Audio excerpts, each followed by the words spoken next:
Tripura Info News Update. Dharmanagar উপনির্বাচনকে ঘিরে রাজনৈতিক উত্তাপ ক্রমেই বাড়ছে।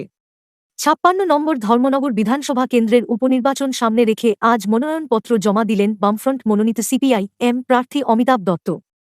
মিছিল সহকারে দলীয় কর্মী সমর্থকদের নিয়ে তিনি পৌঁছান ধর্মনগরের মহকুমা শাসকের কার্যালয়ে। সেখানে রিটার্নিং অফিসার তথা মহকুমা শাসক দেবযানী চৌধুরীর হাতে নিজের মনোনয়নপত্র জমা দেন তিনি। এদিন মনোনয়ন জমাকে কেন্দ্র করে এলাকায় ছিল উৎসবমুখর পরিবেশ।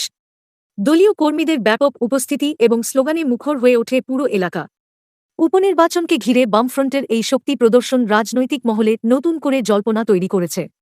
এখন দেখার আসন্ন উপনির্বাচনে এই লড়াই কোন দিকে মোড় নেয়। শুভেচ্ছায় আমরা আপ্লুত। স্পষ্টত বোঝা যাচ্ছে এই ধর্মনগরের মানুষ মুক্তি চাইছেন।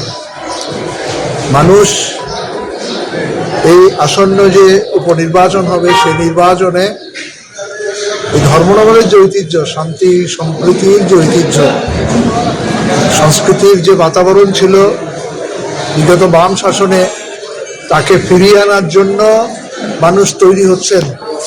আমরাও প্রতিশ্রুতি দিচ্ছি এই ধর্মনগরের জনগণের সার্বিক উন্নয়নের স্বার্থে ধর্মনগরের বিকাশের জন্য, শিক্ষা, স্বাস্থ্য, পরিকাঠামোর উন্নয়নের জন্য এবং আমাদের বেকার যুবকদের কর্মসংস্থানের যে আন্দোলন, সেই আন্দোলনকে আরো শক্তিশালী করবার জন্য যারা পিছিয়ে পড়া দুর্বল অংশের মানুষ আছেন, শ্রমিক, কৃষক, দলিত, আদিবাসী, সংখ্যালঘু, নারী, তাদের সাংবিধানিক অধিকার রক্ষা করবার জন্য এবং এই যে গত ৮ বছর ধরে ধর্মনগরের যে অনুন্নয়ন, তার সাথে লাগামহীন দুর্নীতি, সন্ত্রাস, তোলাবাজি এবং নেশা সামগ্রীর যে রমরমা, তার বিরুদ্ধে লড়াইকে আরো শক্তিশালী করবার জন্য আমাদের যে পরিষেবা ক্ষেত্র, বিদ্যুৎ পরিষেবা, গত কয়েকদিন ধরে সরকার রাজ্যে আছে কিনা, Dharmanagar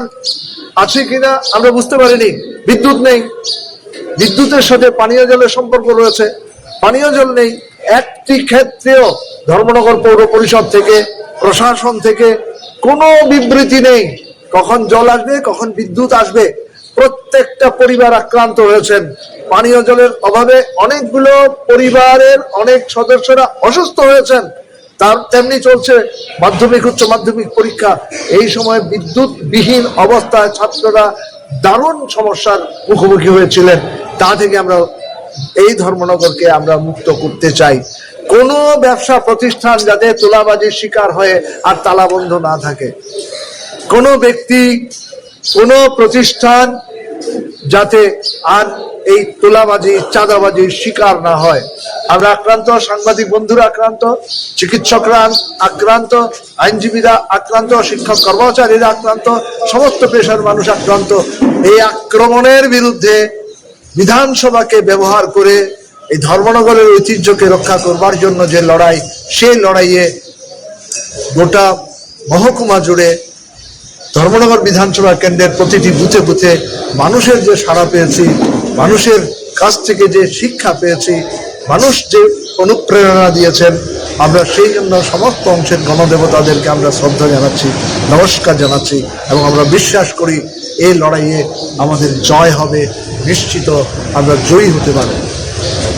Subscribe to Tripura Info and press the bell icon so that you never miss any latest updates and news on Tripura.